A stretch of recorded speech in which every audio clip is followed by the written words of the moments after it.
House update nga pala ulit tayo ngayong araw na ito mga kakulit at dahil pinalagyan ko na nga ng gate itong aming main door.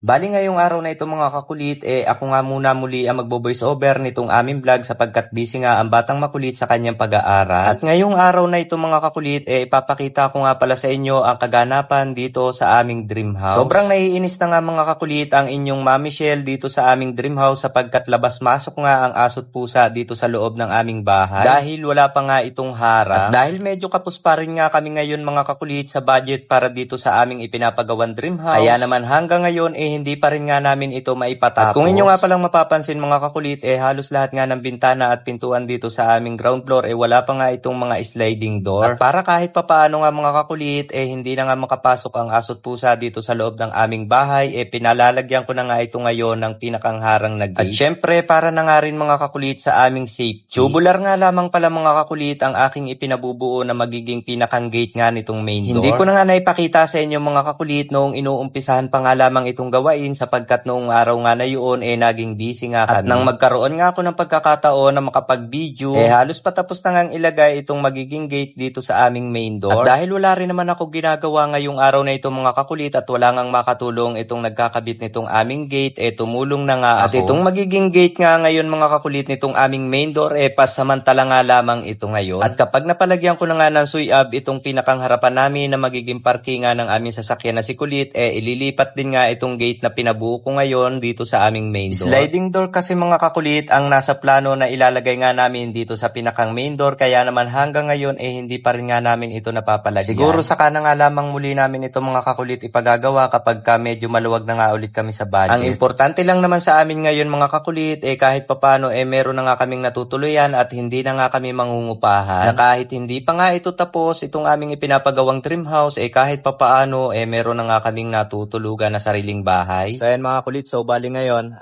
natapos na nga palang gawain itong gate na pinalalagay ko dito sa aming main door dito sa aming dream house. So ngayon papakita ko sa inyo. So ayan mga kakulit, so bali ayan kung inyo makikita tapos na siyang gawain. At ito yung kabaak. Ayan. So meron na rin nga pala siyang lock. So ayan yung itsura niya mga kakulit.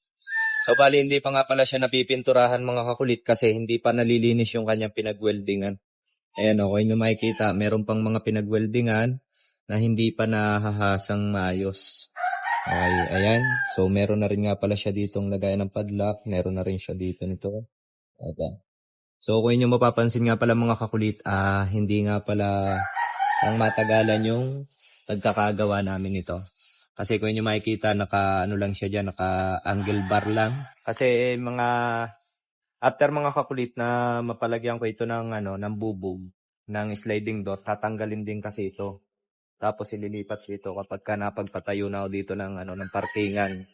So kumbaga pansamantala lang ito kasi laging pumapasok kasi mga kakulit yung dito, yung aso. Ayan. So kapag pumapasok yung aso dun, lalo kapag ganitong umuulan, nagpuputik yung aming loob. So kaya pinalagyan ko muna ng ganito.